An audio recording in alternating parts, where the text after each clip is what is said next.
Պարոն Ղազինյան, ընտրական պրոցեսներում թիրախավորումից զերծ չմնացիք նաև դուք կոնկրետ ձեր գործի մասով ինչ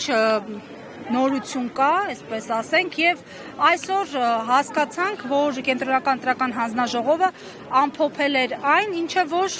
ենթադրելի էր, որ պիտի ամփոփի Նիկոլ Փաշինյանի գործընկերը, ընկերը, նախկին կուսակիցը։ Ինչ սպասել հետո։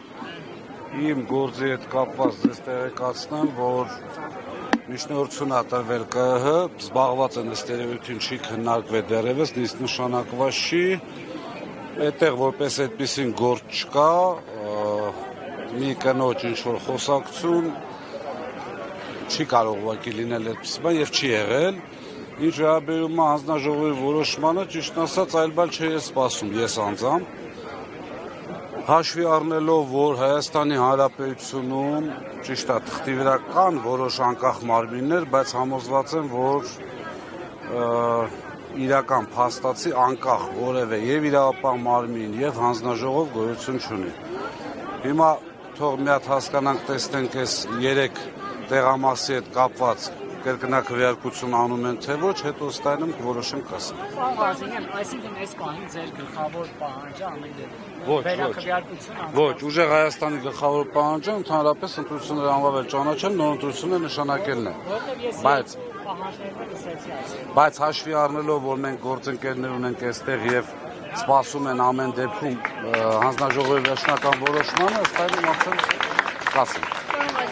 Էկոնոմիկայի նախարար Գևորգ Պապոյանը իր ֆեյսբուքյան էջում գրառում է առմեջբերեմ խորհրդարանական ընդդիմությունը ուժեղ Հայաստան ու Հայաստան դաշինքները լեգիտիմ չեն, ընտրակաշառքով այժմ հայտնված ընդդիմները չեն կարող ներկայացնել մեր ժողովրդին։ Սա քննի մեկնաբանեք։ Եթերային խոսույթ եմ գալիս հիմա, որ պատասխանեմ։ Տղամարդը բան, որ խոսում է, հիմնավորում է։ Եթե տղամարդը բան խոսեց, բոլորին եմ խորհուրդ տալի եւ չապացուցեց, ուշադրություն մի դարձրեք, ոչ տղամարդը, ոչ մարդը։ Թող ապացուցեն, չի եղել ընտրակաշառքի։ Լավ, սենց ասեմ, եթե անգամ տեսականորեն պատկերացնենք, կա դատարանի որոշում չկա։ Մարդ պետքա կամ տագետ լինի, կամ անտեղյակ։ 200-ից ավելի գործի մասին է խոսում հակակոռուպցիոն կոմիտեն, բայց 14 դեպքով կա ընդամենը մեղադրական, այսպես ասած, թե դատարան են անցել։ Չէ, ներողություն, մեղադրական եզրակացությունը դա դատարանի որոշում չի։ Իրավունք ունի ինչ-որ մեկը խոսել ինչ-որ մեկի մեղավորության մասին ինչ-որ դեպքով, եթե կա դատարանի օրինական ուժի մեջ մտած վճիռ։ Այսինքն միտում եք տեսնում, որ քաոսի միանշանակ, եթե այդքան են իրանց ոնց ասեմ, ժողովրդի 500-550 հազարին ասում են դուք ընտրակաշառքով եք անցել, Facebook-ում շատ տեղեր մարդիկ կարդացել եմ, շատ։ Դուրս են գալի, ասում են դուք շարքային ստախոս եք, մանիպուլյատոր եք, ինձ ընտրակաշառք չեն տվել, բա ոնց եմ ընտրել։ Այսինքն, եթե անգամ տեսականորեն պատկերացնենք, չնայած չկա այդպիսի բան, որ ինչ-որ մի երևույթ էլ կա, դատարանը դեռևս իր գնահատականը չի տվել։ Ես դրա համար եմ ասում, տղամարդ են, թող ապացուցեն, ապացուցելը դա նշանակում է Ղազինյան Դավիթը բերեց փողը տվեց, ասես պիտի ընտրես ինձ։ Հիմա եթե ունեն ապացույց, թող ապացուցեն, եթե չունեն, թող 2021 թվականի ընտրության ժամանակ, ինչպես որ այս ընտրության ժամանակ, այնպես 21 թվականի ընտրություններին հանկարծակի մարում լույսը գնացավ, դա ինչպես եք դուք հիմնավորում։ Այն ժամանակ հեծի տնօրինությունը դուք եք եղել։ Մենք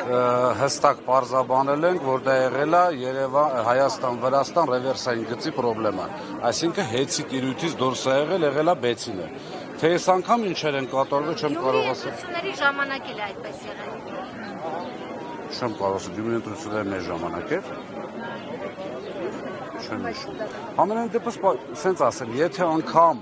ինչ-որ մեկը համոզված են, որ մեր կողմից չի եղել, բայց եթե անգամ ինչ-որ մեկը, ինչ-որ հասարակ աշխատող թեկուզ միտում ունենար, հավատացած եղեք, հիմա բացահայտած կլինեին իր բոլոր հետևանքները։ Տեսեք, բազմիցս մեղադրանքներ են հնչել, որ 2018 թվականին նաև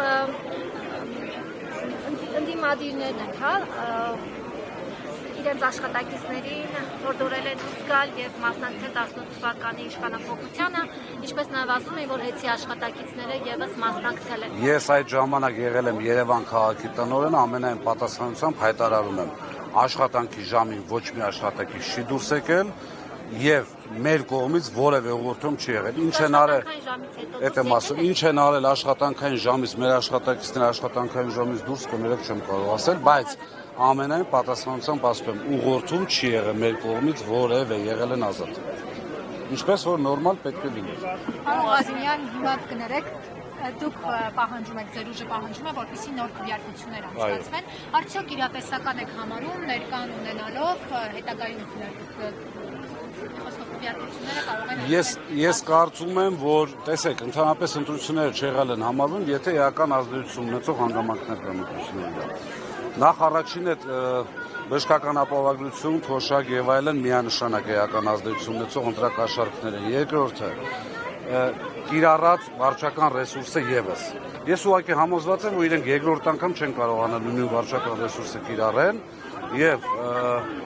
իմ կարծիքով շատ արագ սպառվում են արդեն միջոցները բժշկական ապահովագրության, այսինքն չեն կարողանում ձգել։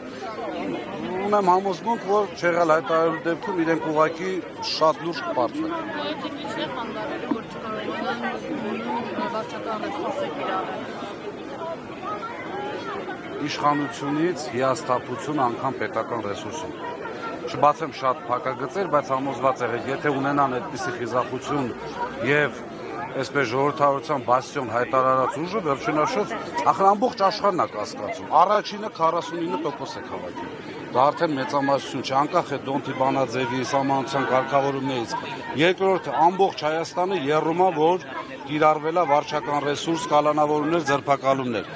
Բոլոր առումներով անգամ համոզված եմ իրանք շնորհավորած եվրոպացիները նույնպես իրենց մտահոգությունները անգամ կուլիսների հետևում հայտնել են։ Լեգիտիմություն որպես այդպեսին չունի այս իշխանությունը։ Լեգիտիմություն, եթե Փաշինյանի հետ նորից Եթե կարողանանք զսպել բոլոր տեսակի ընտրախախտումները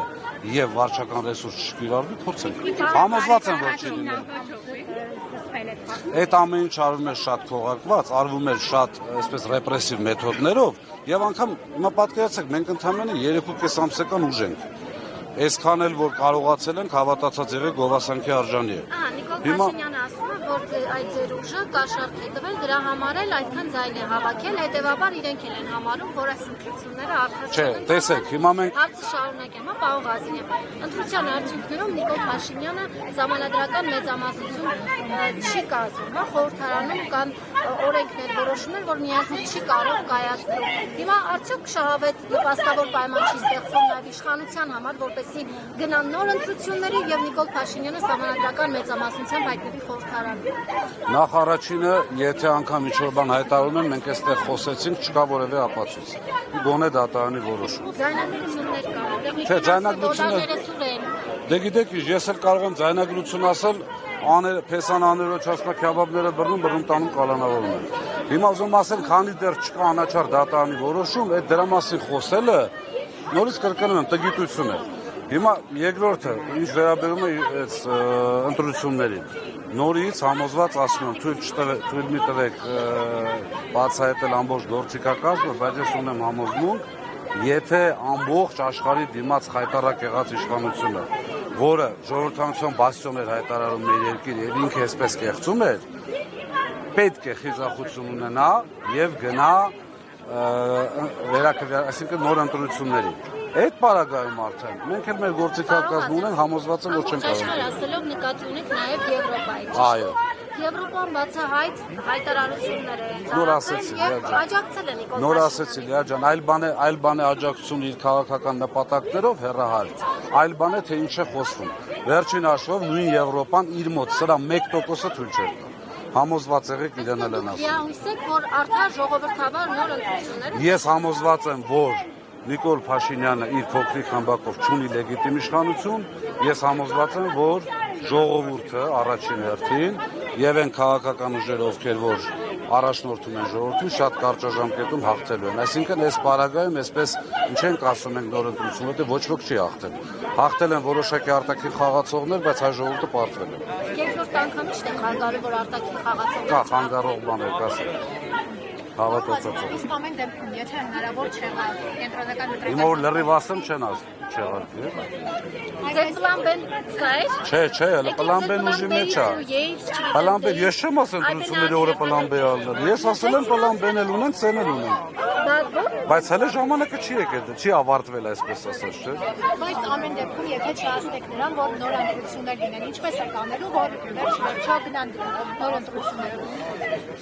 Սիրելի լրագրողներ, կան որոշակի բաներ, որոնք այսպես չի ասում։ Ցույց տվեք, քննարկումները կանենք, տեսնենք ամեն վայրկյան բանա փոխվում, ամեն վայրկյան։ Հասկանանք, տեսնենք ինչ են անում, կլինեն հայտարարություններ անպատասխան, բայց ինչպես հայտարարել ենք, մենք ամեն մի ձայնին տեր ենք կանգնելու եւ համոզված ենք, որ իշխանությունը լեգիտիմ չի։